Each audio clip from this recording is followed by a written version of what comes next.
I was handed a fluorescent orange vest and told to direct traffic in the parking lot while my sister walked down the aisle in a $10,000 dress. They didn't ask me to be a bridesmaid. They didn't ask me to give a toast. They asked me to make sure Uncle Martin didn't block the catering trucks. And as I stood there in the Colorado summer heat, watching 200 guests arrive at the Sterling estate in their designer suits and cocktail dresses, not one person recognized that I owned every single brick of the building where my sister was about to say I do. The venue she'd bragged about securing for $70,000. The historic mansion she'd told everyone was impossibly exclusive. The property that represented everything my family said I'd never achieve. They had no idea that in exactly 4 hours, I was going to stand up during the reception and repossess it all. My name is Lauren Hayes. I'm 32 years old, and I own Summit View Properties, one of the fastest-growing real estate development firms in Colorado. But when my sister Ashley sent out her wedding invitations 8 months ago, my name wasn't on the guest list as family.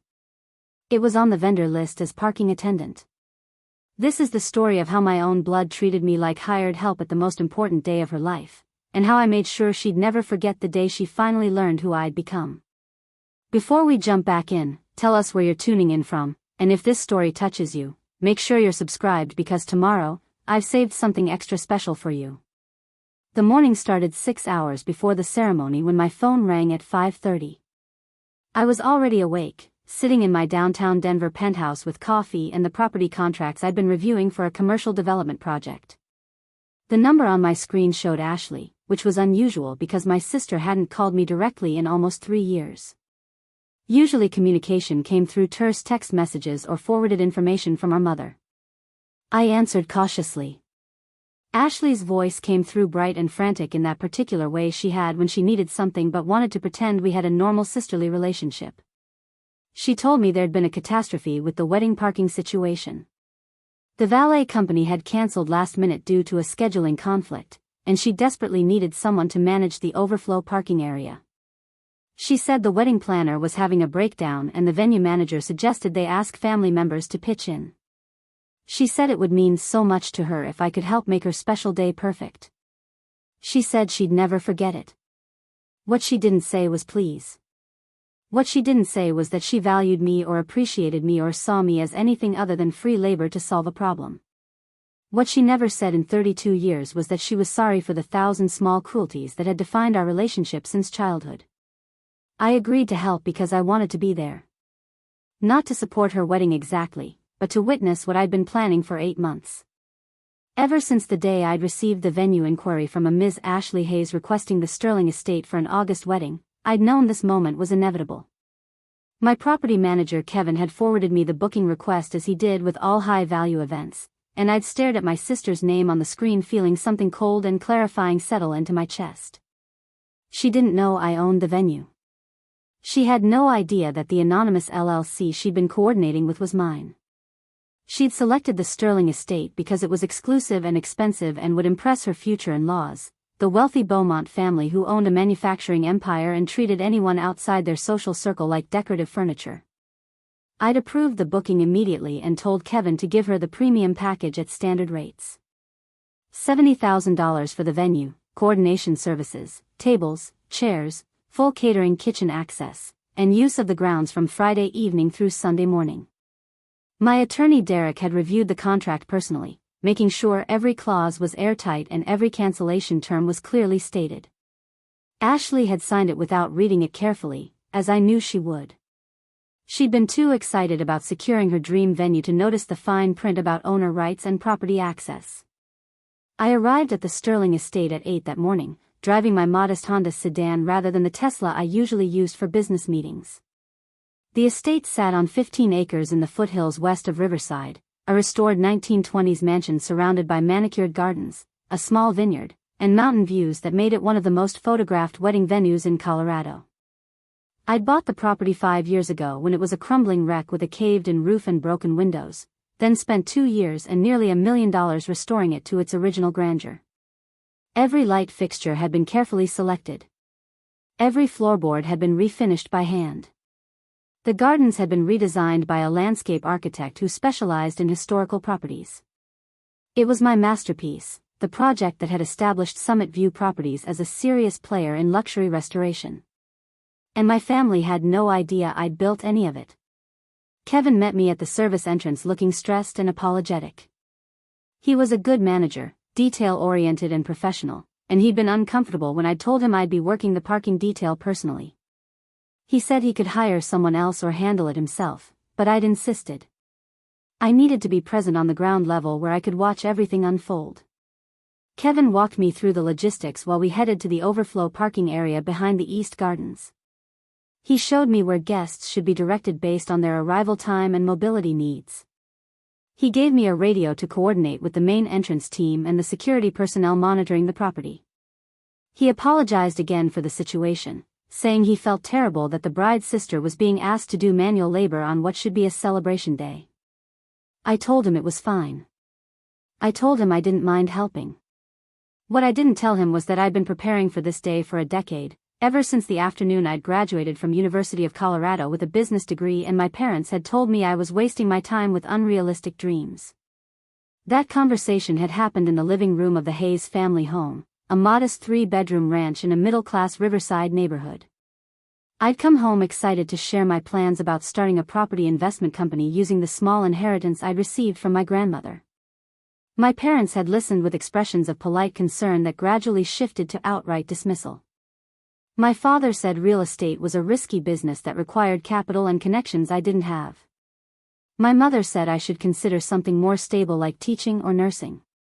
Ashley, who was visiting with her then boyfriend Connor, had laughed and said I couldn't even keep my college apartment clean, so how did I expect to manage properties? The mockery had stung worse than the lack of faith. But what hurt most was that none of them asked questions about my plans or wanted to see the business proposal I'd spent months developing. They'd simply decided I was incapable and moved on to discussing Ashley's new marketing job at a respected firm, the kind of conventional career path they understood and approved of. I'd left that house determined to prove them wrong, but more than that, determined to become successful enough that their opinions wouldn't matter anymore. I'd moved to Pine Ridge, a small mountain town 2 hours away where property was cheaper and opportunities existed for someone willing to work hard. I'd started small, buying a rundown duplex with my grandmother's $10,000 inheritance and a risky loan from a local credit union. I'd learned construction by working alongside contractors, learned property management by dealing with difficult tenants, learned negotiation by making mistakes and figuring out better approaches. The work had been exhausting and lonely. I'd lived in one unit of that first duplex while renovating the other, spending my evenings covered in drywall dust and my weekends studying property law and market analysis. My family rarely called during that first year. When they did, the conversations were brief and uncomfortable, my parents asking vague questions about whether I was doing okay and Ashley sharing updates about her career advancement and her increasingly serious relationship with Connor. Nobody asked to visit. Nobody offered help or advice or encouragement. I was pursuing something they didn't understand, and rather than try to learn about it, they simply wrote me off as the family member who'd gone off to do her own strange thing. The turning point came 18 months into my Pine Ridge venture when I met Victor Castellano. He was a semi-retired real estate developer in his 70s who'd built a small empire of commercial and residential properties across Colorado over 4 decades. He'd come to Pine Ridge to look at a property adjacent to one I'd just finished renovating, and he'd stopped to compliment my work.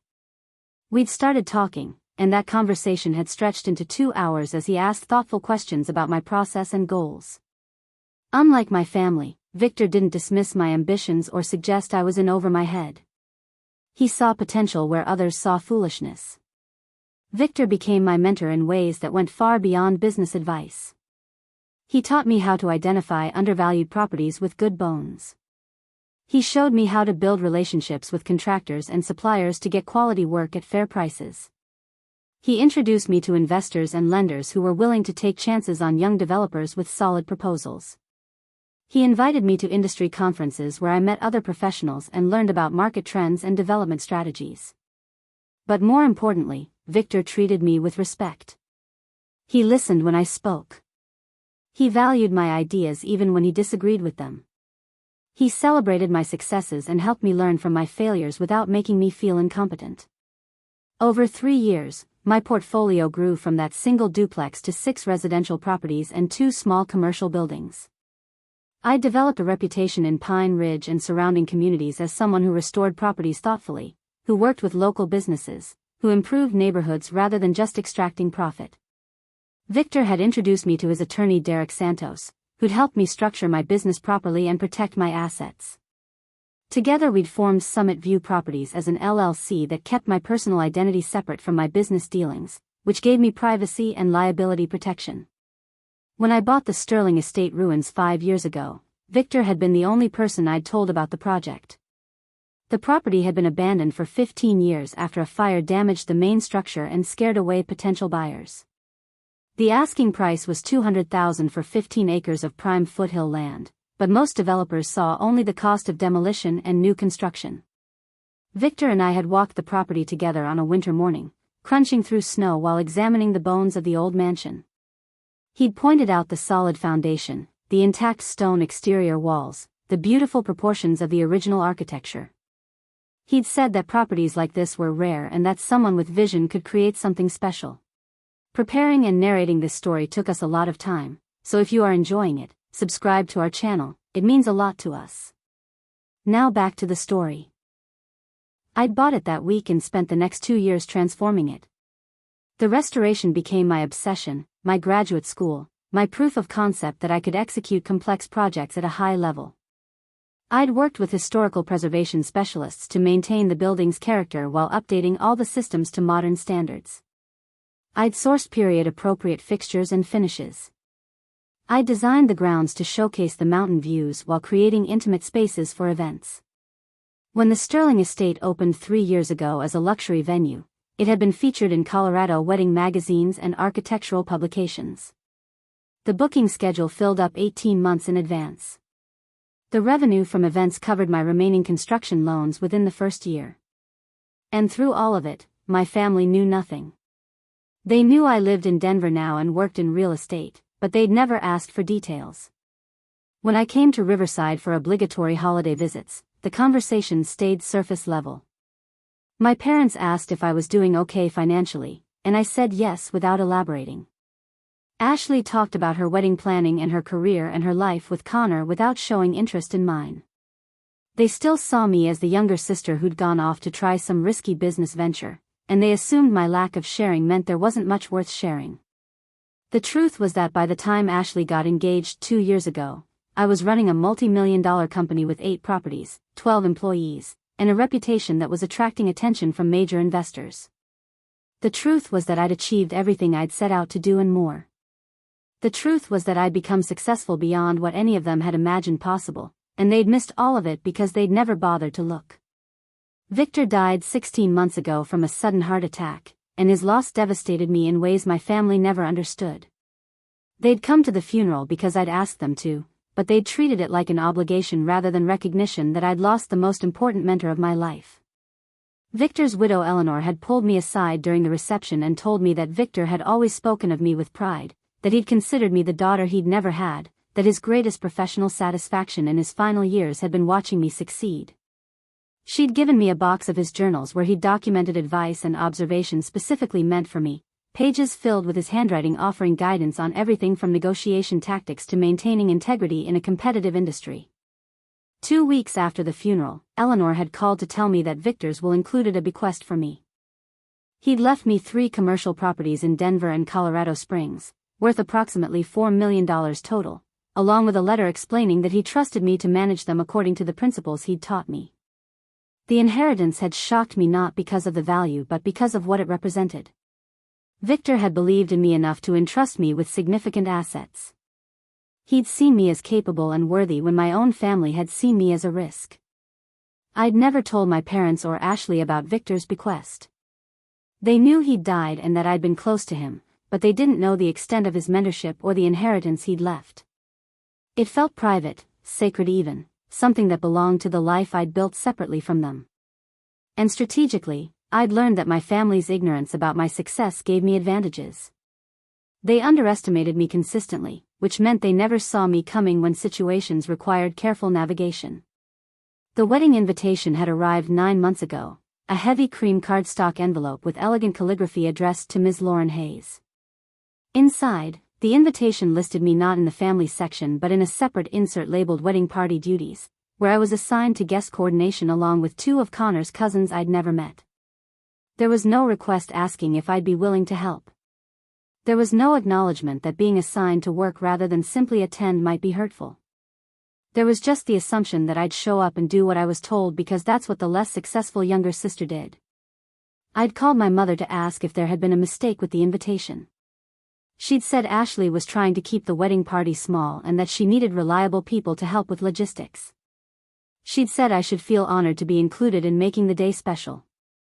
She'd said Ashley had been under tremendous stress planning a wedding that would impress the Beaumont family, and the least I could do was help out without making things difficult. The conversation had ended with me agreeing to help because arguing felt pointless. My family had already decided who I was and what I was worth. Telling them the truth about my success would have felt like begging for validation I didn't need.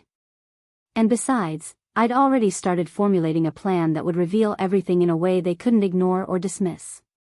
When Ashley's venue inquiry came through my property management system 2 weeks later, I'd known exactly what I was going to do. I was going to let her have her perfect wedding at her dream venue. I was going to let her enjoy every moment of feeling superior while I parked cars in an orange vest. And then, at precisely the right moment, I was going to show her and everyone else exactly who owned the ground they were standing on.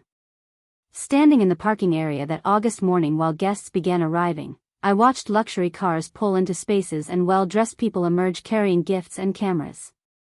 I directed them with polite efficiency, pointing toward the main entrance and wishing them a beautiful day. Some looked at me with casual dismissal, the way people look at service workers they don't really see. Others offered friendly thanks without curiosity about who I was or why I was there. Nobody recognized me as the bride's sister. Nobody questioned why family would be working parking detail. Around noon, my parents arrived in their aging Buick, and I waved them toward a shaded spot near the gardens. My mother got out wearing a dress I recognized from Ashley's engagement party, her hair freshly styled and her face already showing signs of emotional overwhelm. My father emerged more slowly, adjusting his tie and looking vaguely uncomfortable in his formal suit. They saw me in my orange vest and my mother's face flickered with something that might have been embarrassment before she smiled brightly and said I looked very official. My father said it was good of me to help out and that Ashley would appreciate it. Neither of them asked how I was doing or whether I minded spending my sister's wedding directing traffic. Neither of them seemed to notice that this arrangement was strange or hurtful. They simply accepted it as natural that one daughter would be celebrated while the other worked in the parking lot, and they walked toward the mansion without looking back. That's when I knew with absolute certainty that what I was about to do was right.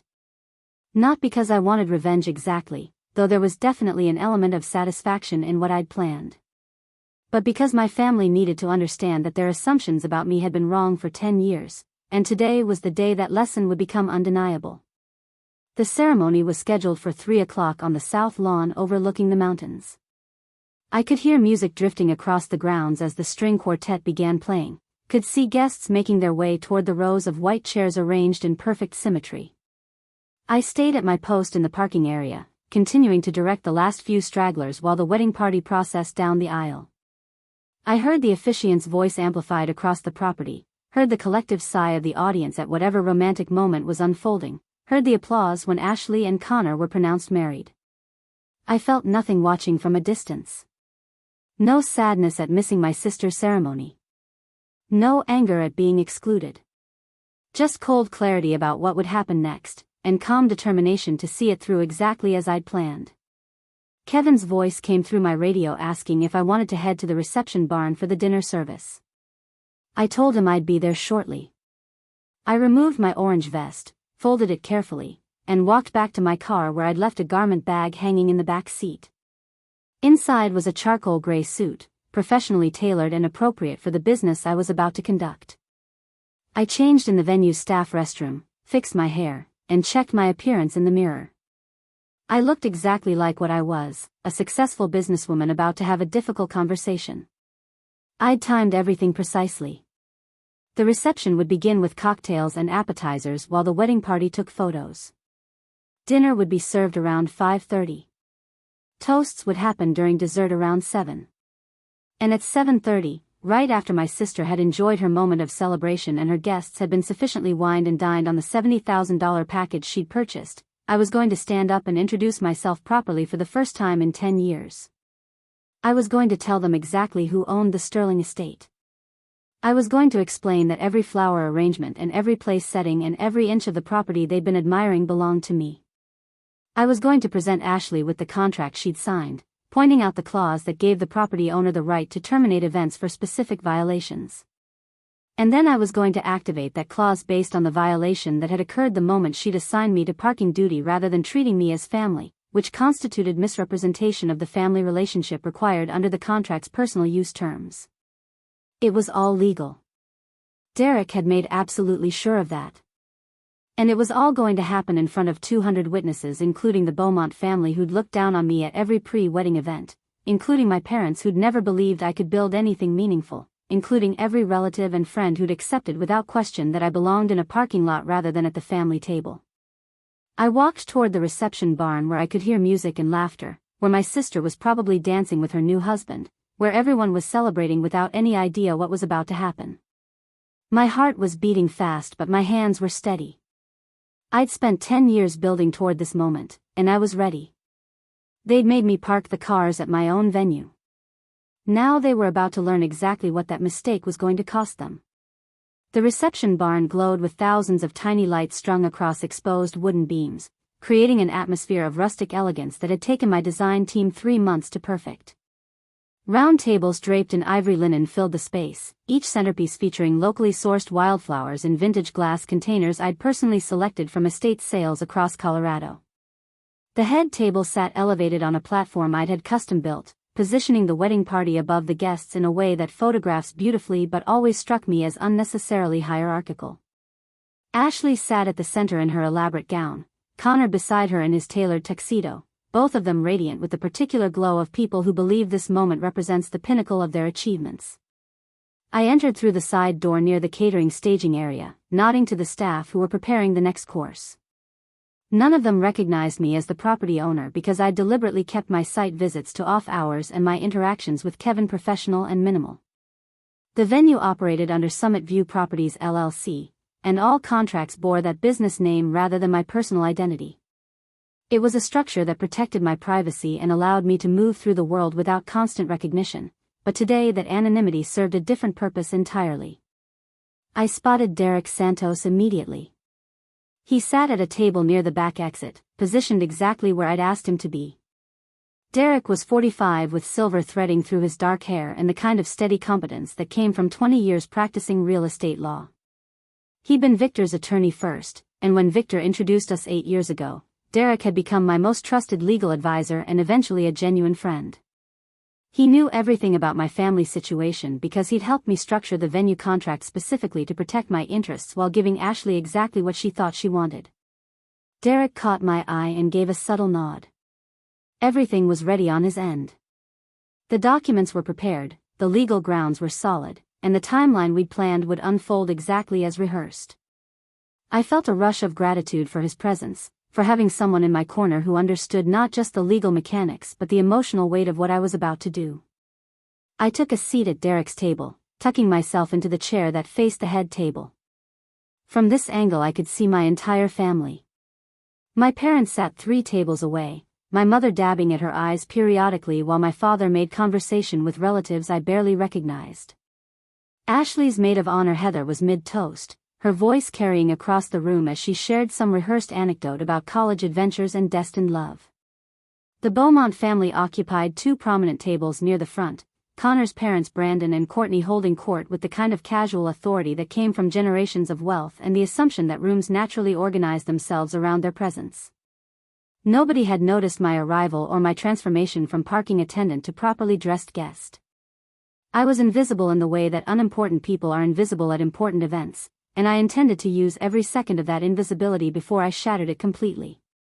The waitstaff emerged with the main course, and I watched plates of herb-crusted salmon and roasted vegetables being placed in front of guests who praised the presentation without knowing I'd personally selected this menu from the catering company's premium options. Ashley had complained about the food costs during her planning calls with Kevin, saying $70,000 seemed excessive for a venue rental. She'd wanted to know what exactly justified that price point, and Kevin had walked her through the comprehensive package with the patience of someone who dealt with budget-anxious clients regularly. He'd explained the property maintenance, the coordination services, the exclusive access to 15 acres of pristine grounds, the reputation and demand that made Sterling Estate bookings competitive. He hadn't mentioned that the owner had a personal interest in this particular event or that every detail had been orchestrated with surgical precision for reasons that had nothing to do with customer service. I remembered the day Ashley had first visited the estate to tour the facilities. I'd watched on the security cameras from my Denver office, seeing her walk through the mansion with wide eyes and barely concealed excitement. She'd run her hands along the restored woodwork in the main hallway, had gasped at the mountain views from the south lawn, had immediately started imagining where she'd position the ceremony arch and how the photos would look in the gardens. Kevin had given her the standard tour, professional and informative, and Ashley had signed the contract that afternoon without negotiating a single term. She'd been so thrilled to secure a booking that she'd texted our mother immediately with photos and exclamation points, describing it as the perfect venue that was absolutely worth the investment. Our mother had called me later that week to share the exciting news, as if I'd been anxiously awaiting updates about wedding planning. She described the Sterling Estate in glowing terms, saying Ashley had found this incredible property that was normally booked years in advance but had a last-minute cancellation that made August available. She'd said the Beaumonts were very impressed with Ashley's taste and planning abilities. She'd said it was going to be the wedding of the season and that she hoped I'd be able to attend despite my busy schedule, though of course I'd be helping with coordination rather than just sitting around as a guest. I'd listened to this monologue without correcting any of the assumptions embedded in it. I didn't mention that there had been no cancellation, that I'd deliberately kept that August weekend open when I'd seen Ashley's engagement announcement on social media 6 months earlier. I didn't explain that the supposedly exclusive booking process had been entirely manufactured to make Ashley feel she'd accomplished something special. I didn't reveal that every element of her perfect venue belonged to the daughter my mother habitually described as still trying to figure things out in the real estate business. The lies of omission had stacked up over the years until they'd become a wall between my family and any authentic understanding of my life. But I'd built that wall deliberately, brick by brick, choosing privacy over their judgment and protecting my success from their diminishment. They'd made it clear through 1,000 small interactions that they didn't value my path or my choices, so I'd simply stopped sharing anything that mattered. I'd showed up for obligatory holidays with vague updates and deflecting questions. I'd listened to extended monologues about Ashley's career advancement and wedding planning without offering equivalent information about my own achievements. I'd accepted their assumptions about my modest lifestyle and limited prospects because correcting them felt like seeking approval I'd stopped needing. The distance had been lonely sometimes, particularly in the early years when I'd craved recognition for the risks I was taking and the progress I was making. I'd wanted my father to acknowledge that I'd successfully renovated my first property. I'd wanted my mother to be proud when I'd bought my second building. I'd wanted Ashley to ask questions about my work with genuine curiosity rather than polite disinterest. But those desires had faded as Victor's mentorship filled the space where family support should have been. He'd celebrated every milestone, had offered wisdom when I faced challenges, had treated my ambitions as worthy of respect rather than skepticism. Victor's death had been devastating precisely because he'd been the only person who truly saw me. His funeral had drawn over 300 people from across Colorado's real estate and business communities, all of them sharing stories about his generosity and integrity. My family had attended because I'd asked them to, but they'd stood awkwardly on the edges of conversations, not understanding who these people were or why Victor had mattered so much to them. Ashley had left early, saying she had a work obligation. My parents had stayed through the reception but had seemed relieved when it was time to go. None of them had understood that I wasn't just mourning a mentor but grieving the loss of the only parent figure who'd actually functioned as one. Eleanor Castellano had understood though. Victor's widow was an elegant woman in her early 70s who'd been married to Victor for 48 years and had supported his business ventures while building her own career as a child psychologist. She'd known about me long before we'd formally met, Victor having shared updates about my progress during their evening conversations. When she'd given me Victor's journals at the funeral reception, she'd said something that had stayed with me ever since. She'd said that Victor had always been drawn to people who'd been underestimated because he'd been underestimated himself early in his career. He'd built his empire not to prove anything to the people who doubted him but to create opportunities for others who were being similarly dismissed. His mentorship of me had been part of that legacy, and Eleanor wanted me to know that Victor had died proud of what I'd accomplished and confident about what I'd do next. The inheritance had come as a complete surprise. Victor had never mentioned planning to leave me anything, and I'd never expected it. Our relationship had been reward enough, the knowledge and guidance and belief he'd offered worth more than any monetary value. But the 3 commercial properties he'd left me represented something beyond their financial worth. They were a vote of confidence, a statement that he trusted me to steward assets he'd spent decades building. They were proof that someone had seen me clearly and decided I was worthy of responsibility and respect. I'd cried when Eleanor's attorney had called to explain the bequest, not because of the money but because of what it meant. Victor had chosen me. He'd decided that I deserved to inherit part of his life's work. He'd recognized something in me that my own family had never bothered to look for, and he'd backed that recognition with concrete action. The properties had pushed my net worth into territory I'd never imagined reaching before 40, but more importantly they'd validated every risk I'd taken and every doubt I'd pushed through over 10 years of building Summit View properties. My family still didn't know about any of it. They knew Victor had died and that I'd been close to him, but they'd never asked about the specifics of our relationship or what he'd meant to my career development. They'd certainly never asked whether he'd left me anything in his will. They'd remained comfortably ignorant while I'd quietly absorbed 3 income-producing properties into my portfolio and used the additional revenue to expand my development projects into commercial sectors I'd previously considered out of reach. The salmon plates were being cleared now, replaced with a palate-cleansing sorbet course that would precede the dessert service and toasts. Ashley was laughing at something Connor's father Brandon had said, her head thrown back in that performative way she had when she wanted people to notice she was having a wonderful time. Connor's mother Courtney was photographing the decorations with her phone, likely planning to share them on social media with captions about elegant celebrations and family milestones. The Beaumonts had been condescending toward me at every pre-wedding event I'd been required to attend, treating me with the kind of polite dismissal wealthy people reserved for relatives they considered beneath notice. The engagement party 4 months ago had been particularly illuminating. Held at the Beaumont family estate in the expensive suburbs east of Riverside, the event had been catered and decorated with the kind of casual extravagance that signaled serious money. I'd arrived in my Honda, parking it among the Audis and Mercedes in the circular driveway, and I'd immediately felt the weight of judgment from Connor's relatives. Courtney Beaumont had asked me what I did for work, and when I'd said real estate development, she'd smiled in that way people smile when they think you're exaggerating your importance. She'd said that was interesting and that real estate could be quite challenging, then had moved on to ask someone else about their vacation home in Aspen without waiting for me to elaborate. Brandon Beaumont had been even more direct.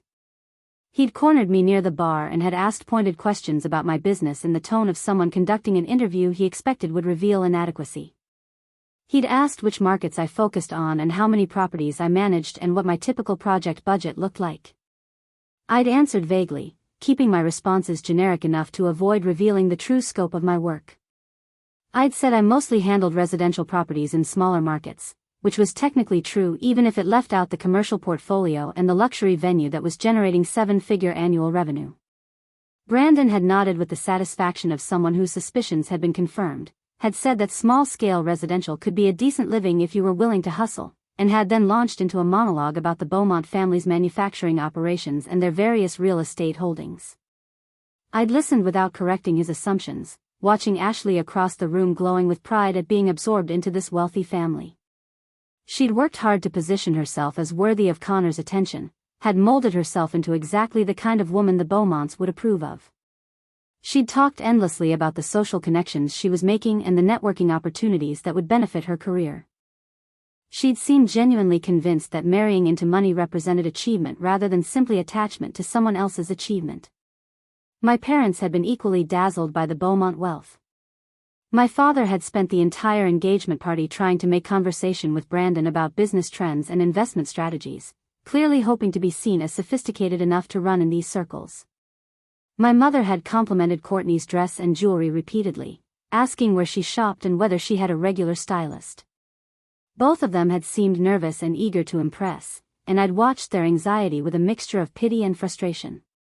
They'd never shown this kind of deference to my achievements because they didn't know what I'd achieved, but they were ready to bow before the Beaumont family's obvious wealth without question. The dessert course arrived now, individual portions of lavender honey cake with fresh berries that I'd approved after tasting 6 different options from the pastry chef. The guests made appreciative sounds, and Ashley's maid of honor Heather stood to begin the formal toasts. She'd clearly spent considerable time preparing her speech, and it was polished and funny and hit all the expected emotional notes. She talked about Ashley's loyalty and ambition and the way she'd always known exactly what she wanted from life. She described Connor as Ashley's perfect match, someone who shared her values and supported her dreams. She raised her glass and invited everyone to celebrate this beautiful union, and the room erupted in applause and cheers. My father went next, standing carefully and unfolding a piece of paper from his jacket pocket. His toast was more awkward, filled with the kind of generic sentiments that fathers give when they're trying to sound profound but lack the emotional vocabulary to express genuine feeling. He said Ashley had always made him proud, that she'd grown into an accomplished woman, that he and my mother were thrilled to welcome Connor into the family. He didn't mention me at all, which wasn't surprising but still landed with a familiar sting. In his narrative of family pride and parental satisfaction, I simply didn't exist. Connor's father Brandon delivered the final toast, and it was exactly what I'd expected. Confident, slightly pompous, filled with references to family legacy and the joining of 2 families who shared similar values. He welcomed Ashley into the Beaumont family with the magnanimous air of someone granting admission to an exclusive club. He praised Connor's judgment in selecting such an elegant and capable partner. He expressed confidence that this marriage would be the foundation of a successful future, and he invited everyone to raise their glasses to the happy couple. The toasts concluded with another round of applause, and the DJ transitioned into upbeat music for dancing. Ashley and Connor took the floor for their first dance, moving together in choreographed steps they'd obviously practiced. Guests pulled out phones to record the moment, and the photographer circled them, capturing angles that would later be selected and edited and posted online as evidence of perfection. I checked my watch. 7:28. 2 minutes until I'd planned to make my move. My heart rate had increased slightly, but my mind felt clear and focused. This was it, the moment that would redefine every relationship in this room and force my family to confront a decade of willful ignorance. Derek leaned toward me and spoke quietly. Everything is ready. The contract copies are in my briefcase. Kevin is standing by at the main office. Security has been briefed on the potential need to manage guest departure. Are you certain you want to proceed? I looked at him steadily. I've never been more certain of anything. He nodded once, his expression serious. Then let's do this. I stood up, smoothing my suit jacket and taking a deep breath. The DJ had just transitioned from the first dance to an invitation for the wedding party to join the couple on the floor. People were moving, chatting, refreshing drinks, settling into the relaxed phase of the reception where formality gave way to celebration. It was the perfect moment to interrupt, when everyone was present and alert but not yet drunk or distracted enough to miss what was about to happen. I walked toward the front of the room, my heels clicking on the wooden floor. A few people glanced at me curiously, probably wondering who I was and why I was approaching the head table. Ashley saw me coming and her smile faltered slightly, confusion crossing her face as she registered my presence in professional attire rather than the orange vest she'd last seen me wearing. I reached the platform where the DJ booth was set up and caught the DJ's attention. He was a young guy named Marcus who'd worked several Sterling Estate events and knew me as the property owner, though we'd agreed he'd keep that information confidential today. I leaned close and asked him to cut the music for an announcement. He looked uncertain, glancing toward Ashley and then back to me. I said firmly that I was the venue owner and I needed to address the guests immediately. His eyes widened but he nodded and faded the music out, leaving the room in sudden quiet. 200 faces turned toward me, curious and expectant. Ashley's expression had shifted from confusion to alarm. My parents looked frozen, not understanding what was happening but sensing that something had gone terribly wrong. The Beaumont family watched with the cold assessment of people who were used to evaluating situations for social or financial risk. I picked up the microphone that Marcus handed me, testing the weight of it in my hand. The moment felt surreal, standing in front of my entire family and their guests in the venue I'd built, about to reveal truths that had been hidden for 10 years. But beneath the surrealism was absolute certainty. This needed to happen. They needed to know. I smiled, keeping my expression calm and professional. Good evening, everyone. I apologize for the interruption. My name is Lauren Hayes, and I'm the owner of the Sterling estate where you're celebrating tonight. The room erupted in confused murmurs. Ashley's face went pale. My mother's hand flew to her mouth. I saw my father lean forward in his chair, squinting at me as if I were some stranger who happened to share his daughter's name. I continued, my voice steady and clear. I know many of you don't know me despite being related to the bride. That's because Ashley and I have what you might call a complicated relationship. For the past 10 years while I've been building Summit View properties and developing this venue, my family has remained largely unaware of my work or my success. They've made certain assumptions about my capabilities and my place in the world, and I've allowed those assumptions to stand unchallenged. Ashley found her voice, standing up abruptly. Lauren, what are you doing? This is my wedding. I know exactly what day this is, Ashley. This is the day you hired your sister to park cars at a venue I own. This is the day our parents stood by without question while you assigned me to work as hired help at a property I spent 5 years and over $1 million restoring. This is the day the Beaumont family looked down on the woman who holds the deed to the ground you're standing on. I could see Derek moving toward the front now, briefcase in hand.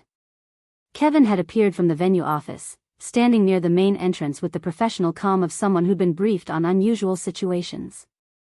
The room had gone completely silent except for a few shocked gasps and whispered exclamations.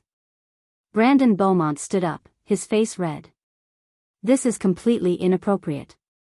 Whatever family issues you have should not be aired at a wedding reception. I turned to him with a cold smile. You're absolutely right that family issues shouldn't be aired publicly. Which is why I'm not going to spend the evening detailing every instance of dismissal and disrespect I've experienced over the past decade. I'm simply going to explain the legal situation you all find yourselves in, and then I'm going to let you decide how you'd like to proceed. Derek reached my side and opened his briefcase, pulling out a folder of documents. I held up the first page so the room could see the official Summit View Properties letterhead. This is the contract Ashley signed 8 months ago to rent this facility for $70,000. It's a standard agreement with very specific terms about property use and guest conduct. One of those terms, which my attorney will be happy to explain in detail, relates to the accurate representation of relationships and roles at contracted events. Ashley's voice was shrill now. What are you talking about? I signed a venue contract, that's all. You signed a contract that required you to identify all immediate family members who would be attending the event.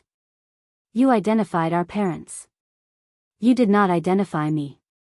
And more importantly, when you assigned me to parking coordination rather than seating me as a guest, you violated the personal use clause that prohibits the treatment of property owners' relatives as service personnel without explicit written consent. This was the part Derek had crafted most carefully. The clause existed in my standard contracts to prevent exactly the kind of family exploitation that had characterized my relationship with Ashley. It protected me from being taken advantage of by relatives who might try to use my properties without paying or who might abuse their connection for preferential treatment. In this case, it had provided the legal grounds to do exactly what I was about to do. Courtney Beaumont had joined her husband, both of them looking furious. This is extortion. You're trying to ruin your sister's wedding over some petty family grudge. I met her gaze directly. This isn't about a grudge, Mrs. Beaumont.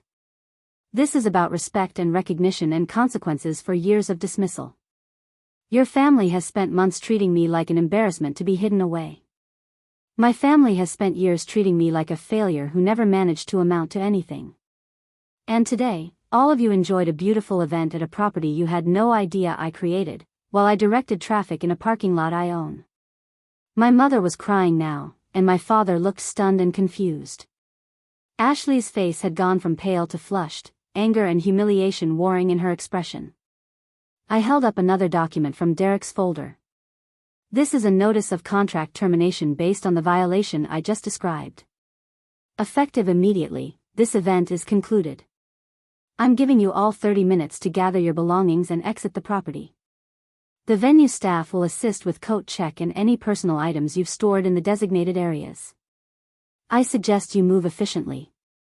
The room exploded with protests and exclamations.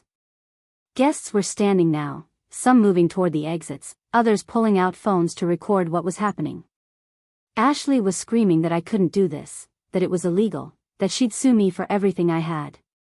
Connor was trying to calm her while simultaneously looking toward his parents for guidance on how to handle this unprecedented situation.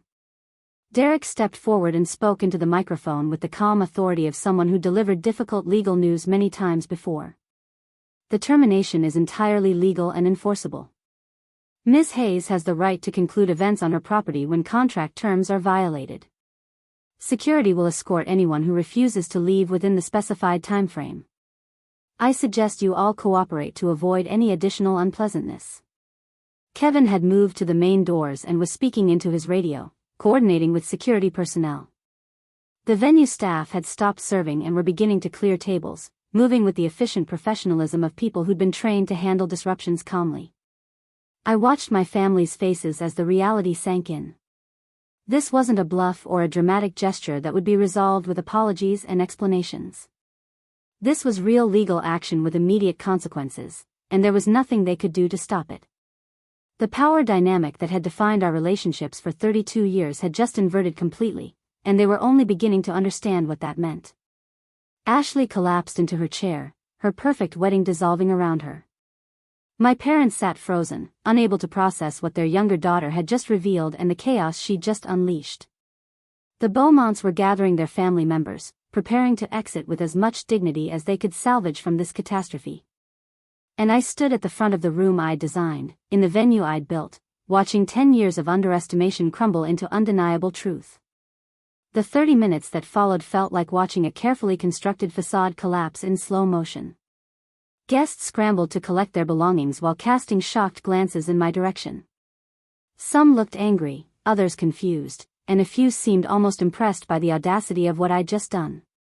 The venue staff moved through the space with practiced efficiency, boxing up centerpieces that guests had been told they could take home, wrapping the top tier of the wedding cake that was supposed to be frozen for the couple's first anniversary, clearing champagne flutes that would never be raised for the final toast.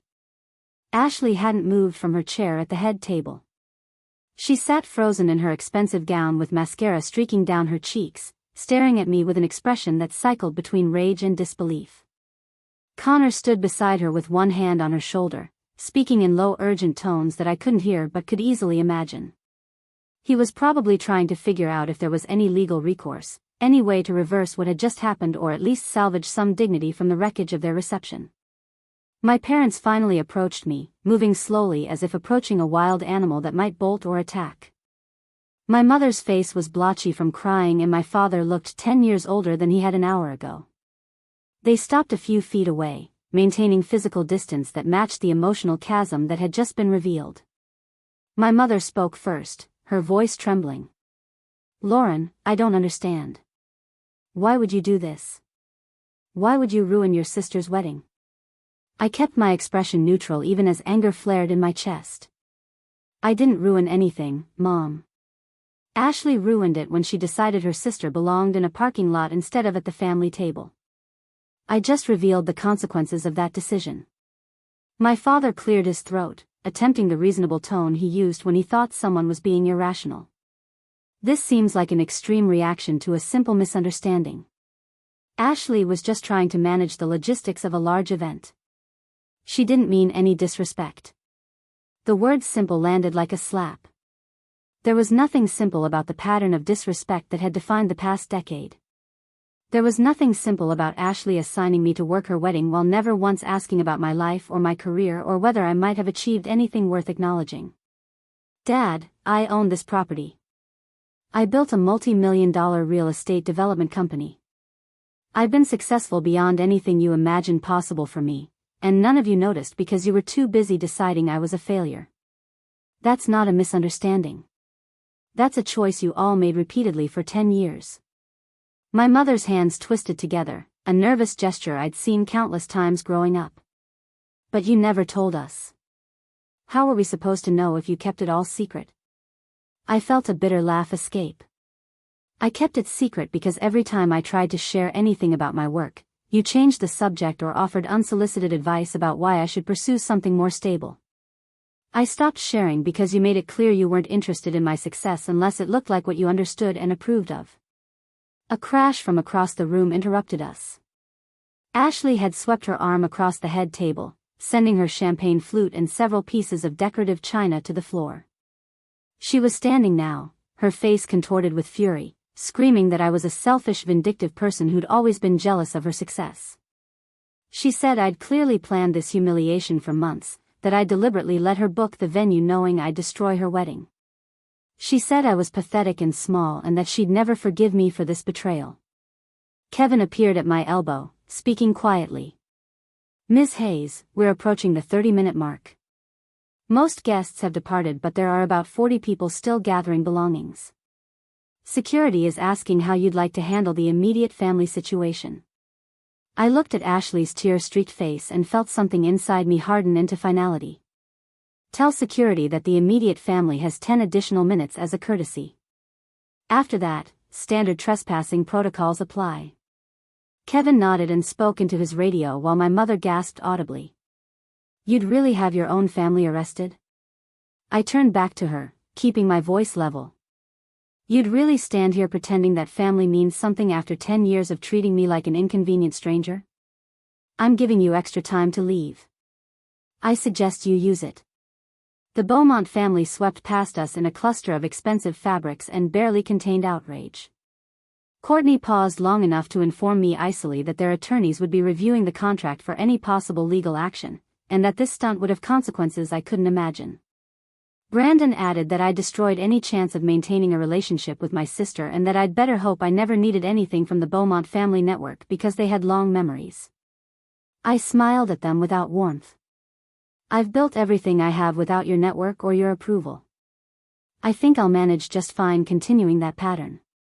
They left in a wave of indignation, and I watched them go with zero regret. These were people who'd spent months looking down on me, who'd treated me like inferior decoration at their son's engagement events, who'd never once considered that the quiet woman in the corner might own the ground they walked on. Their humiliation was earned and their threats were empty. Derek approached with an update. The photographer is asking about the contracted hours remaining and whether the family portrait session will continue. The catering company wants to know about the meal service charges since they prepared for a full dinner and only served half of it. And the DJ is concerned about his performance fee given that the reception was cut short. I sighed, the business details cutting through the emotional intensity of the moment. Tell the photographer that full contracted hours will be compensated but no additional work is required. The caterers get their full fee plus a 20% inconvenience bonus. Same for the DJ. None of the vendors did anything wrong and I won't penalize them for my family's failures. Derek made notes on his phone. That's generous of you. Most property owners would try to recoup costs from the client in a situation like this. Ashley isn't getting any refunds if that's what you're wondering. The contract violation is clear and the termination clause specifically states that all fees remain due regardless of event completion. She paid for exclusive access to this property for the weekend and she used that access until I revoked it. The financial terms don't change. Understood. I'll send formal notices to all the vendors tomorrow confirming their payments and releasing them from any remaining obligations. The room had mostly cleared now. A few stragglers were making their way toward the exits, casting curious glances at the drama still unfolding near the head table. Ashley had finally stood up and was gathering the train of her gown with shaking hands, preparing to leave her own wedding reception. Connor was speaking urgently to his groomsmen about arranging transportation and collecting gifts that guests had left on the present table. My sister looked at me one final time before heading toward the exit, her expression filled with pure hatred. I hope you're proud of yourself. I hope destroying my wedding was worth whatever sick satisfaction you got from it. I met her gaze steadily. I'm proud of building a successful company despite everyone in this family telling me I'd fail. I'm proud of creating something beautiful that people celebrate their most important moments in. I'm proud of maintaining my integrity even when I had every reason to become bitter and cruel. What happened today wasn't about destroying your wedding. It was about finally making all of you see who I actually am instead of who you decided I was. Ashley turned away without responding and walked out of my venue for the last time. My parents followed her, my mother pausing at the doorway to look back with an expression I couldn't quite read. Regret maybe, or confusion, or the dawning realization that she'd fundamentally misunderstood her younger daughter for 3 decades. Whatever it was, she didn't voice it. She just turned and disappeared into the parking lot where I'd spent the morning directing cars. The barn fell quiet except for the soft sounds of the cleanup crew finishing their work. Kevin approached again, this time with a tablet showing the property management system. All guests have departed except for your party of 2. The overnight accommodations that were contracted for the wedding party have been cancelled per your instructions. The cleanup crew estimates another 90 minutes to restore the space to standard condition. Do you want to remain on property or shall I lock up when we're finished? I'll stay. I want to walk the grounds and make sure everything is secure. You can head home once the crew is done. I appreciate how you handled this situation. Kevin hesitated, then spoke carefully. Can I ask you something personal? When Ashley booked this venue, did you know she was your sister? I knew immediately. Her name came through the inquiry system and I recognized it. I approved the booking specifically because I knew this day was inevitable. She needed to learn that I'm not who she thinks I am, and I needed to stop allowing my family to define my worth. He nodded slowly. That takes serious long-term planning. And considerable emotional control. I've had 10 years to develop both. Today was just the conclusion of a process that started the day they told me I was wasting my time trying to build something meaningful. Kevin left me alone with Derek, who had settled into one of the guest chairs and was reviewing documents on his laptop. I walked to the large windows that overlooked the south lawn where the ceremony had taken place hours earlier. The chairs were still arranged in perfect rows, the flower arrangements still elegant in the evening light. Everything looked pristine and beautiful, exactly as designed, except that the celebration it had been created for had imploded spectacularly. Derek spoke without looking up from his screen. Your sister is already posting on social media. Apparently you're a monster who sabotaged her wedding out of jealousy and mental instability. The comments are split between people who are horrified by your actions and people who are pointing out that you had legal grounds to terminate the contract. I wasn't surprised. Ashley had always been skilled at controlling narratives and positioning herself as the victim in any conflict. Let her tell whatever story she needs to tell. The people who matter know the truth. And your parents? What do you think they're telling people right now? Probably that they don't understand how this happened, that they thought they were supportive parents, that I've always been difficult and sensitive. They're probably genuinely confused because they don't see the pattern of behavior that led here. They only see this one dramatic moment and they can't connect it to years of casual dismissal. Derek closed his laptop and looked at me directly. Do you regret it? Not the termination itself, but the public nature of it? You could have handled this privately. I considered the question seriously. Part of me wished I could have confronted my family's assumptions without an audience of 200 people. Part of me cringed at the thought of being discussed and judged by strangers who didn't know the full context. But another part of me recognized that the public revelation had been necessary precisely because it eliminated any possibility of my family minimizing or dismissing what had happened. They couldn't pretend I was exaggerating or being overly sensitive when 200 witnesses had heard me explain that I owned the property they'd been celebrating in. They couldn't reduce this to a simple misunderstanding when the legal documentation was clear and the consequences were immediate. No, I don't regret it. They needed to see the full scope of what they'd missed. Private conversations can be forgotten or reinterpreted. This can't be. Derek packed up his briefcase and stood, preparing to leave. I'll draft a formal summary of today's events for your records and prepare responses to any legal inquiries that might come from the Beaumont family. Though honestly, I doubt they'll pursue anything. Their attorneys will review the contract and realize you had legitimate grounds for termination. Thank you for being here today. I couldn't have done this without your support. He smiled warmly. Victor would have been proud of you. He always said that the strongest people aren't the ones who never get hurt but the ones who transform hurt into clarity. You did that today. After Derek left, I spent an hour walking the property alone.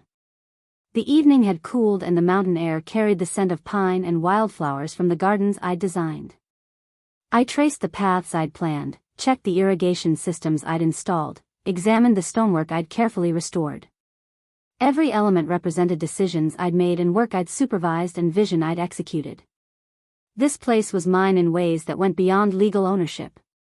It was physical proof that I'd built something substantial and beautiful despite everyone telling me I couldn't. I ended up at the ceremony site on the south lawn, sitting in one of the chairs that had been occupied by a guest hours earlier. From this angle I could see the mountain peaks turning purple in the sunset, could hear the evening birds settling into the trees, could feel the peace that had drawn me to this property 5 years ago. I'd purchased ruins and created something worth celebrating. I'd taken abandonment and transformed it into achievement. The fact that my family had been too blind to see any of it said everything about them and nothing about me. My phone buzzed with a text from Eleanor Castellano.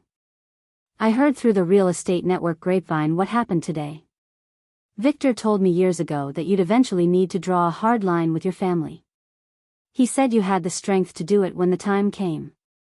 I hope you're okay. I typed back quickly. I'm okay. It was difficult but necessary. I wish Victor could have been here to see it. Her response came immediately. He knew you'd do something extraordinary. He always did. Come have tea with me this week and tell me everything. I want to hear the whole story from your perspective. I promised I would and put my phone away. The cleanup crew was finishing inside the barn, their van pulling away down the long driveway. Kevin had locked the main buildings and departed, leaving me alone with my property and my thoughts. I should have felt triumphant or vindicated or satisfied. Instead I felt hollow, drained of the anger that had sustained me through the confrontation. The truth was that standing up to my family hadn't erased the pain of their dismissal. It had simply made the dismissal explicit and undeniable. They hadn't seen me because they hadn't wanted to see me, and forcing them to acknowledge my success hadn't suddenly transformed them into people capable of genuine appreciation or love. I'd won the battle, but the victory tasted bitter because what I'd really wanted wasn't their humiliation. What I'd wanted was for them to have noticed me 10 years ago, to have supported me when I was struggling, to have believed in me the way Victor had believed in me. But that opportunity was gone, dissolved by years of indifference and assumption. I couldn't go back and get the family I'd needed when I was 22 and terrified that my first property investment would fail. I couldn't recover the validation I'd craved when I'd successfully completed my first major renovation project. Those moments had passed without acknowledgement, and today's revelation couldn't retroactively fill that absence. What I could do was move forward with absolute clarity about who my family was and what they were capable of providing. I could stop waiting for them to suddenly see me differently or start valuing what I'd built. I could release the hope that they'd eventually transform into people who understood and appreciated my journey. Today had drawn a definitive line, and on my side of that line I stood alone with my achievements and my integrity and my hard-won knowledge that external validation couldn't create internal worth. The sun had fully set now and the property was bathed in the blue light of dusk. Security lights flickered on automatically, illuminating the pathways and buildings I'd so carefully planned. I stood up from the ceremony chair and walked slowly back toward the main house where my car was parked. Tomorrow I'd return to my regular schedule, managing properties, and meeting with investors and continuing to build Summit View properties into something even more substantial. Tomorrow I'd begin dealing with whatever fallout came from today's confrontation, whether that was family members demanding explanations or social media commentary or legal inquiries from the Beaumont attorneys. But tonight I let myself feel the full weight of what had happened. I'd forced my family to see me and they'd responded with anger and accusations rather than acknowledgement or apology. I'd revealed a decade of success and they'd treated it like a betrayal rather than an achievement. I'd drawn boundaries they'd never respected and they'd reacted as if I'd committed violence rather than simply protecting myself from further harm. None of it was surprising, but all of it hurt anyway. That was the complicated truth I was learning to hold. I could be proud of what I'd built while grieving the family support I'd never received. I could recognize that I'd made the right choice while still feeling the loss of relationships that had never been what I'd needed them to be. I could stand in my power while acknowledging that standing alone was lonely even when it was necessary. I reached my car and paused before getting in, looking back at the Sterling estate silhouetted against the darkening sky. This property had been my teacher and my proof and my weapon all at once. It had shown me what I was capable of creating. It had proven to skeptics that I could execute complex projects successfully. And today it had served as the stage for finally showing my family who I'd become in their absence. The venue would continue operating, hosting weddings and celebrations for couples who had no idea about the family drama that had unfolded here tonight. The gardens would bloom and the buildings would stand and the business would generate revenue regardless of whether my parents ever spoke to me again or whether Ashley ever forgave me for exposing her assumptions. The Sterling estate existed independent of family approval, just like I did. I drove back toward Denver as darkness fell completely, my headlights cutting through the mountain roads. My phone buzzed periodically with texts and calls that I ignored, not ready to engage with whatever aftermath was beginning to unfold. There would be time for conversations and explanations and decisions about how to move forward.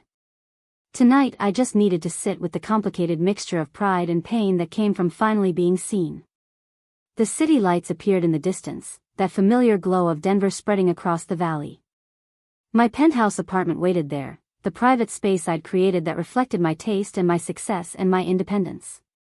Tomorrow I'd wake up and continue being the person I'd worked so hard to become.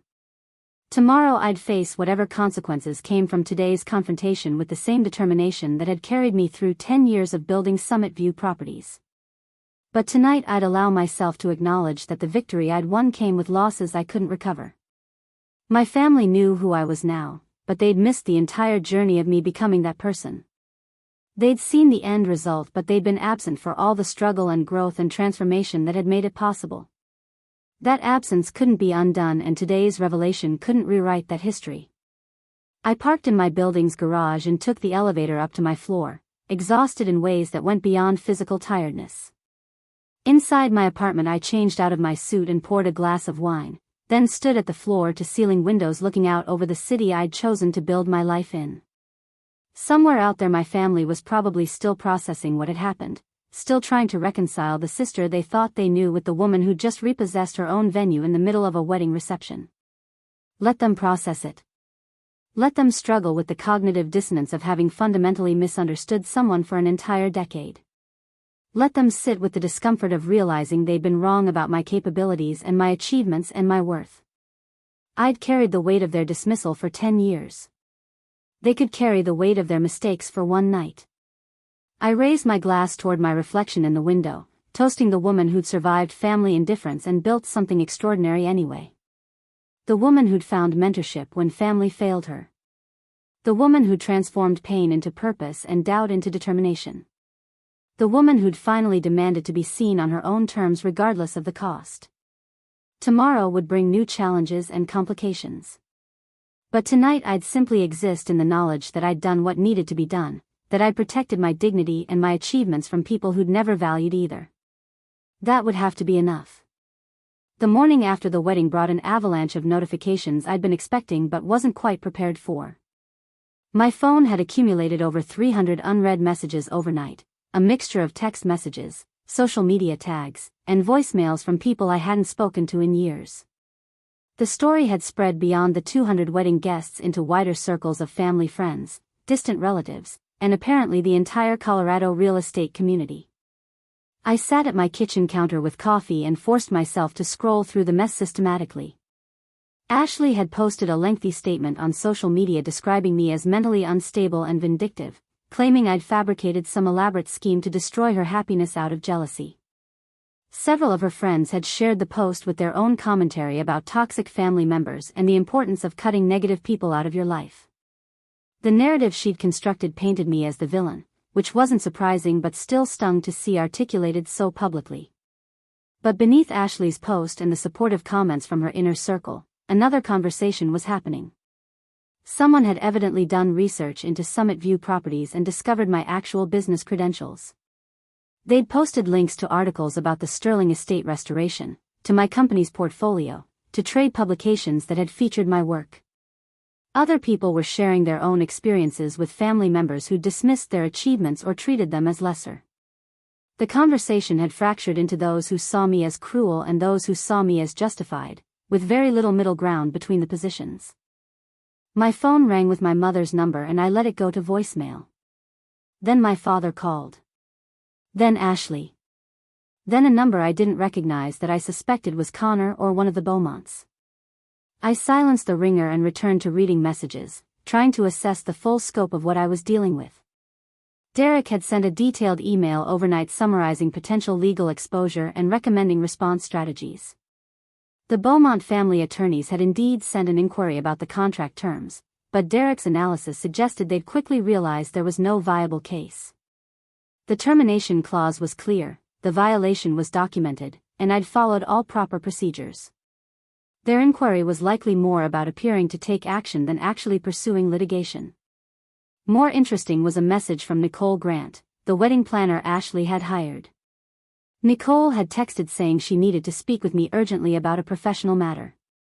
I called her back immediately, curious what could be so pressing the morning after a spectacularly failed event.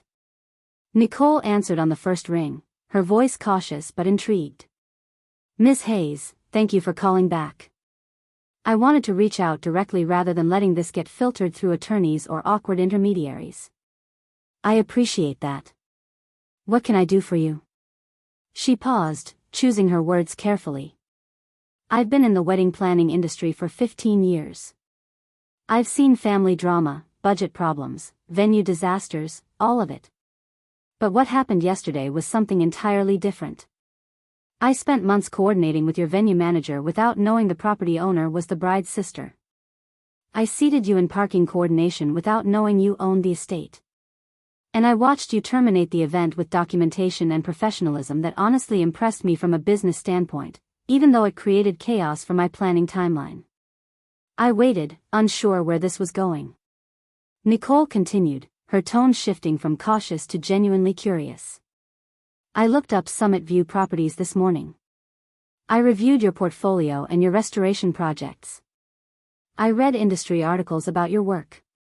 Ms. Hayes, you've built something remarkable, and you did it while apparently being completely overlooked by your family. I'm calling because I want to understand something from a professional perspective. How did you maintain that level of focus and execution while dealing with what was clearly significant personal dismissal?" The question caught me off guard. Most people wanted to know why I'd done what I'd done or whether I felt guilty or what I planned to do next. Nicole was asking something different, something that acknowledged the work beneath the drama. "I've had good mentors.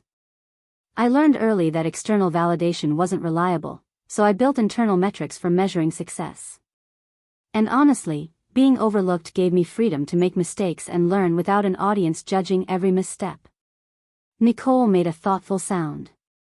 "I'm asking because I work with a lot of young couples and families who have complicated dynamics. I see people trying to build businesses or careers while dealing with relatives who don't support them. Your story, as messy as yesterday was, actually illustrates something important about boundaries and self-advocacy. Would you be willing to meet for coffee sometime? I'd love to pick your brain about how you structured your business and maintained privacy while growing your portfolio." I agreed to meet the following week, touched that someone was interested in the substance of what I'd built rather than just the spectacle of how I'd revealed it. After hanging up with Nicole, I continued sorting through messages and found several from other business contacts who'd heard about the incident. Most were supportive, acknowledging that family relationships could be complicated and that I'd handled a difficult situation with clear legal grounding. One message stood out from Thomas Rivera, a financial advisor who'd worked with Victor and had helped me structure some of my commercial investments. Thomas wrote that he'd heard about the wedding situation through industry connections and wanted me to know that Victor had actually predicted something like this would happen eventually. According to Thomas, Victor had mentioned during one of their meetings about 2 years before his death that I would eventually need to confront my family's perceptions, and that when I did, it would be decisive and probably painful but ultimately necessary for my continued growth. Reading that Victor had anticipated this confrontation made me feel less alone in the decision I'd made. He'd understood that the gap between who my family thought I was and who I'd actually become would eventually require direct address. He'd known that allowing them to remain ignorant indefinitely would ultimately constrain my ability to operate freely in my own life. By noon I'd developed a splitting headache from screen time and emotional processing. I forced myself to eat something and then went to my building's gym, needing physical movement to work through the tension. The treadmill offered a meditative rhythm and the weight machines required enough concentration that I could temporarily stop replaying yesterday's confrontation. When I returned to my apartment an hour later, there was a voicemail from Eleanor Castellano reiterating her invitation to tea and adding that she had something she wanted to give me. I called her back immediately and we arranged to meet at her home in Cherry Creek that afternoon. Eleanor's house was a gracious Tudor in one of Denver's most established neighborhoods, filled with the kind of thoughtful elegance that came from decades of collecting meaningful objects rather than impressive ones. She greeted me at the door with a warm embrace and led me to her sitting room where tea was already prepared on a silver service that had probably been a wedding gift half a century ago. We settled into comfortable chairs and Eleanor poured tea with the practiced ease of someone who'd hosted thousands of conversations in this room. She studied me with sharp eyes that missed nothing, taking in the shadows under my eyes and the tension in my shoulders. "You look exhausted," she said gently. "I imagine yesterday took considerable emotional energy even though you'd been planning it for months." I took the delicate teacup she offered, grateful for something to hold. It was necessary, but that doesn't make it easy. I keep second-guessing whether I handled it correctly, whether there was a better way to make them see who I'd become. Eleanor shook her head firmly. "There's rarely a perfect way to confront people who are deeply invested in misunderstanding you. They'll either be willing to see you accurately or they won't, and that's about their capacity for growth rather than your methods of revelation." She set down her teacup and retrieved a leather journal from the side table, the same type Victor had used for decades. "I found this when I was going through more of Victor's study last week. It's from about 3 years ago, and there are several entries about you that I think you should read." She handed me the journal, already open to a marked page. Victor's handwriting filled the paper in his characteristic neat script. "Had lunch with Lauren today to discuss her Sterling Estate project. She's nervous about the scope and the investment required, but her planning is meticulous and her vision is clear. I asked her if her family knew about the purchase and she said they didn't, that they still saw her as playing at real estate rather than building something substantial. The dismissal bothers her more than she admits, though she's learned to channel it into motivation rather than letting it become paralysis. I see so much of my younger self in Lauren's situation. My own family thought I was foolish for pursuing property development instead of joining the family accounting firm. They predicted failure right up until my success became too obvious to ignore. Even then, they never quite forgave me for proving them wrong. They wanted me to fail so their worldview could remain intact, and when I succeeded anyway, they simply stopped discussing it. I've tried to tell Lauren that their blindness says nothing about her worth and everything about their limitations.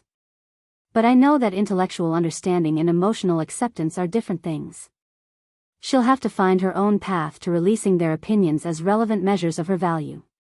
All I can do is continue reflecting back to her what I see, which is someone building something remarkable despite receiving none of the family support that makes such building easier. I read the entry twice, feeling tears gather that I refused to let fall. Victor had understood the specific pain of family dismissal because he'd experienced it himself. He'd recognized that his mentorship was filling a gap that should have been filled by my parents and sister. He'd known that my success wouldn't automatically resolve the hurt of their indifference. Eleanor spoke quietly. "Victor saw you very clearly, Lauren. He recognized your capability and your resilience, but he also saw the wound underneath. He wanted you to succeed professionally, but he also wanted you to find peace with your family's limitations. I think yesterday was part of that process, even though it was dramatic and painful." I closed the journal and handed it back to her. Did he ever reconcile with his family? Did they eventually acknowledge what he'd built? Some did, some didn't. His parents died without ever really accepting his career choices. A few siblings came around once his success became undeniable, but the relationships remained superficial. Victor made peace with it by building chosen family instead. He poured his energy into mentoring younger developers and supporting people who were willing to see him accurately. You were part of that chosen family. The phrase hit me with unexpected force. Chosen family. That's what Victor had been for me, what Eleanor was becoming, what Derek represented. These were people who saw my actual capabilities and character rather than projecting their assumptions onto me. They chose to be in relationship with the real me rather than requiring me to conform to their preferred version. Eleanor continued. Victor left you those properties because he trusted you to steward them well. But I think he also left them because he wanted you to have tangible proof that someone believed in you completely. He knew your family's validation wasn't coming, so he made sure you had validation from someone whose opinion was worth considerably more. We talked for another hour about Victor's legacy and the real estate projects I was currently developing. Eleanor shared stories about Victor's early career struggles and the relationships he'd built with other developers who'd been similarly underestimated.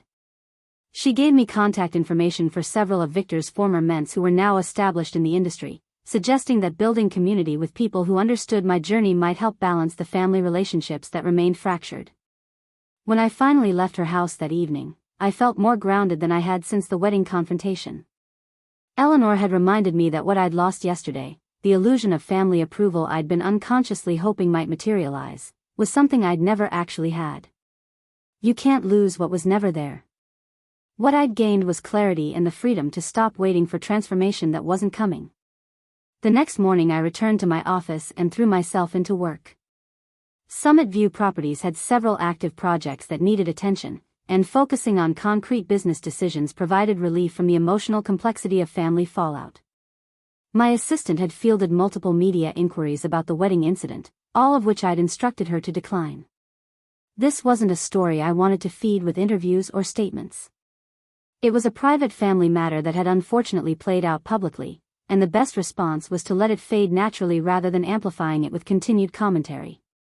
Derek stopped by mid-morning with updates on the legal front. As predicted, the Beaumont family attorneys had reviewed the contract and found no viable grounds for action. They'd sent a terse acknowledgement that the termination was technically legal, though they wanted it noted that they found my actions ethically questionable. Derek had responded with equal terseness that ethics and legality were separate domains and that Summit View Properties had fulfilled all legal obligations while exercising legitimate contractual rights. What about your family? Derek asked as he packed up his briefcase.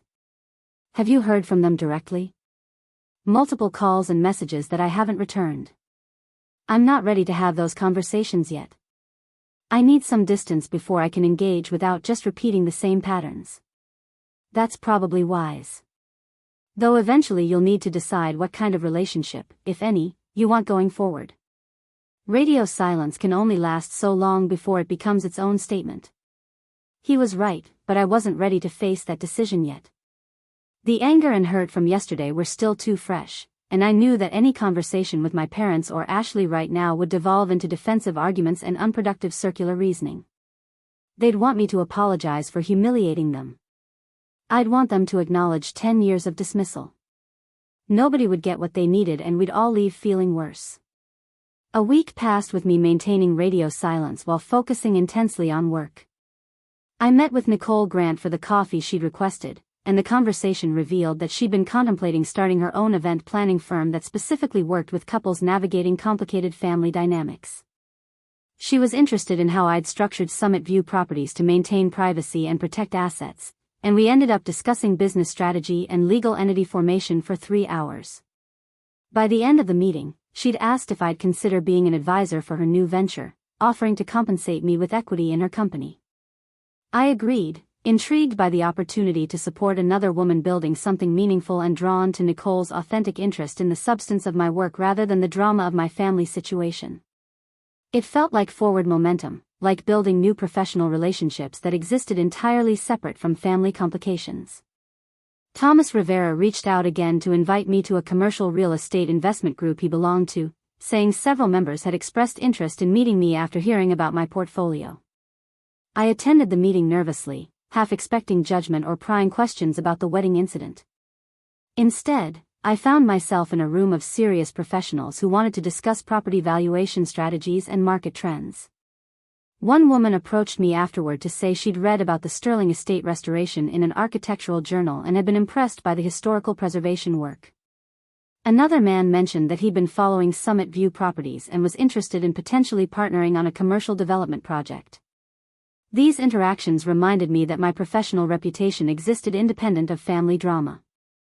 The work I'd done over 10 years had created credibility and relationships that weren't tainted by my parents' dismissal or Ashley's anger. I'd built something real that stood on its own merit, and people who cared about quality work and ethical business practices recognized that regardless of my personal conflicts. 2 weeks after the wedding, my mother finally showed up at my office unannounced. My assistant buzzed to tell me Patricia Hayes was in the lobby asking to see me, and I felt my stomach clench with anxiety. I considered refusing the meeting, sending my mother away with some excuse about back-to-back appointments. But avoiding her indefinitely wasn't sustainable, and part of me wanted to hear what she'd come to say. I told my assistant to send her up, then spent the 5 minutes before she arrived trying to calm my racing heart and organize my thoughts. When my mother entered my office, she looked older and more uncertain than I'd ever seen her. She wore a simple dress and minimal jewelry, none of the effort at presentation she usually maintained. Her eyes were red-rimmed and her hands twisted together in that familiar nervous gesture. She stood awkwardly just inside the doorway until I gestured toward the chairs across from my desk. We sat in uncomfortable silence for a moment before she spoke, her voice small and hesitant. I don't know how to start this conversation. I've been trying to find the right words for 2 weeks and nothing sounds adequate. I waited, keeping my expression neutral. This was her meeting and her responsibility to navigate. Your father and I have been talking.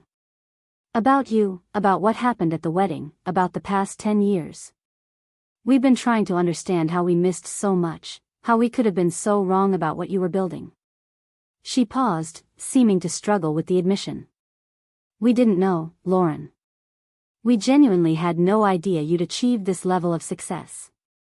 You never told us about the properties or the business growth or any of it.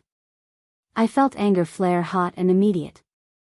I stopped telling you things because every time I tried, you changed the subject or offered unwanted advice about why I should quit and do something more conventional. You made it clear you weren't interested in my work unless it looked like what you understood and approved of. My mother flinched but didn't argue. You're right.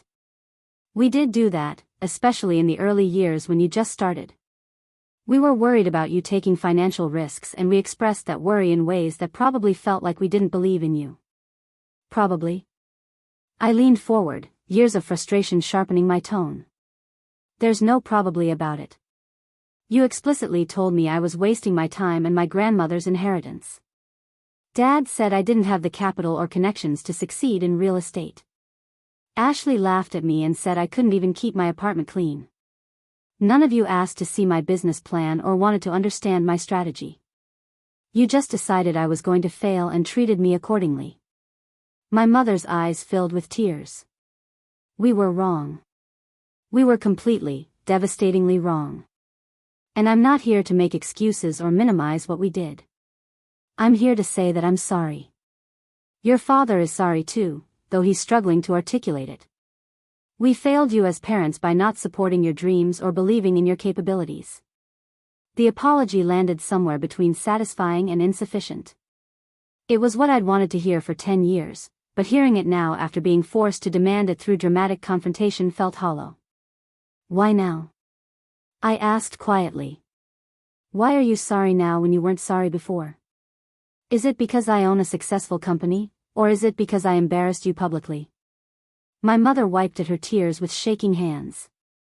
Both, if I'm being honest. Seeing the scope of what you built made us realize how badly we'd misjudged you. And the public nature of the wedding confrontation forced us to see ourselves through other people's eyes. People have been asking us about you, about your business, about why we didn't know our own daughter was so successful. Having to answer those questions has been humbling and painful. So you're sorry because you got caught being wrong, not because you recognized the wrongness before it became public knowledge. She looked at me with something like desperation. I'm sorry because I finally understand that I've spent your entire adult life treating you as less capable and less important than your sister. I'm sorry because I prioritized Ashley's conventional success over your unconventional path. I'm sorry because I stood by while she assigned you to park cars at a venue you owned and I didn't question whether that was appropriate or kind. The words were right but the timing remained wrong. This revelation had required me destroying my sister's wedding before my mother would even begin to examine her own behavior. That said something fundamental about her priorities and her willingness to do difficult introspection without external pressure forcing it. "What does Ashley think about you being here?" I asked. "She's furious. She doesn't want us having any contact with you. She's still telling everyone who will listen that you're mentally unstable and that the business success is probably exaggerated. She's not ready to face what happened or why it happened." "And Dad?" "He's processing. He wants to reach out but he's not sure how. He feels guilty about the dismissal but he's also struggling with his ego. Admitting he was wrong about something this fundamental is difficult for him." I sat back in my chair, feeling exhausted by the conversation. "I don't know what you want from me, Mom. An acceptance of your apology? Permission to feel less guilty? A plan for how we move forward? I want to know if there's any possibility of rebuilding a relationship. I know I can't undo 10 years of failure. I know an apology doesn't balance out hundreds of instances of dismissal. But I want to try, if you're willing to let me." The request hung in the air between us, heavy with implications I wasn't ready to fully examine. Part of me wanted to say yes immediately, to grab at the possibility of family connection even if it came too late and under wrong circumstances. Another part of me recognized that accepting her back into my life would require enormous emotional labor and vulnerability with no guarantee that she'd truly changed or that the patterns wouldn't simply repeat. "I need time," I said finally. "I can't make decisions about relationship rebuilding while I'm still angry and hurt. You've apologized, and I hear that. But apologies don't automatically create trust or closeness. That takes sustained effort and changed behavior over time." My mother nodded, seeming to accept the boundary I was setting. "I understand. Take whatever time you need. I'll be here when you're ready to talk more." She stood to leave, then paused at the door. "For what it's worth, Lauren, Victor saw who you really were. I wish we'd had the wisdom to see it too. But I'm grateful he was there to support you when we weren't." After she left, I sat alone in my office for a long time, staring out the window at the Denver skyline. My mother's apology had been real, I thought, but it couldn't erase the years of being overlooked. It couldn't give me back the celebrations she'd missed or the struggles she hadn't supported through. It was a beginning, maybe, but only a beginning. Whether it would lead anywhere meaningful remained entirely unclear. 6 months passed before I felt ready to have dinner with my parents. We met at a quiet restaurant neither of us had history with, neutral territory that didn't carry the weight of childhood memories or family celebrations I'd been excluded from. My father looked nervous, ordering wine he barely touched while my mother filled silences with careful questions about my current projects. I answered honestly but without the elaborate detail I might have shared if these conversations had been happening consistently over the years. They'd done research, I realized. They asked informed questions about property development cycles and restoration timelines that suggested they'd actually read articles about my work.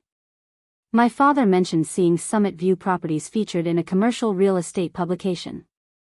My mother said a friend had gotten married at the Sterling estate last month and had raved about the venue's elegance. These weren't the dismissive responses I'd grown accustomed to. They were genuine attempts at engagement. But engagement that came after forced revelation felt different than support that had been present from the beginning. I couldn't unhear the years of skepticism or unfeel the isolation of building something significant while my family remained deliberately ignorant. Their current interest was real, but it existed in the shadow of their previous indifference. Ashley never reached out. I heard through my mother that she'd moved to Seattle with Connor, taking a position at a tech company and putting physical distance between herself and the humiliation of her wedding day. My mother seemed to hope I'd express regret about the rift, but I felt only a hollow acceptance. Ashley and I had never been close in the ways that mattered. Our relationship had been defined by comparison and competition rather than genuine sisterhood. Losing something that had never been authentic didn't constitute real loss. The Sterling estate continued thriving, booked solid 18 months out with couples who had no knowledge of the family drama that had unfolded in the reception barn. I'd hired an additional event coordinator to handle the increased demand and had begun preliminary designs for a second venue property on land I'd purchased in the mountains near Breckenridge. The business grew not because of the wedding incident but despite it, sustained by the quality of work and attention to detail I'd been developing for years. Nicole's event planning company launched successfully, focusing on couples navigating complex family dynamics during wedding preparation. She credited our conversation as pivotal in helping her articulate her unique market position, and we developed a referral partnership where I recommended her services to couples booking the Sterling estate who mentioned family complications. Watching her build something meaningful while learning from both my successes and mistakes felt like a form of legacy I hadn't anticipated creating. Eleanor became a regular presence in my life, inviting me to monthly dinners where we discussed business challenges and personal growth with the ease of people who genuinely enjoyed each other's company. She'd introduced me to other professionals in Victor's network, expanding my circle of chosen family to include people who valued substance over status. These relationships nourished me in ways my biological family never had, proving that connection based on mutual respect and authentic interest could be deeper than connection based solely on shared genetics. I never regretted standing up at Ashley's wedding and revealing who I'd become. The confrontation had been necessary, the boundary essential, the truth overdue. But I'd learned that vindication didn't erase pain and justice didn't automatically create healing. The satisfaction of being finally seen was real, but it couldn't replace the years of being overlooked. My family knew who I was now, but that knowledge existed alongside the reality that they'd chosen not to know for a decade. Both truths had to be held simultaneously.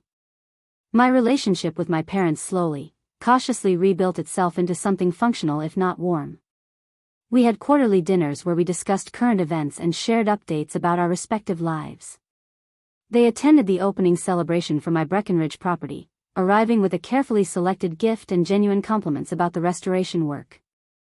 These gestures mattered, but they existed in a relationship fundamentally altered by years of dismissal that couldn't be erased by months of effort. I'd built a life that didn't require their validation, and that independence remained even as we attempted reconnection.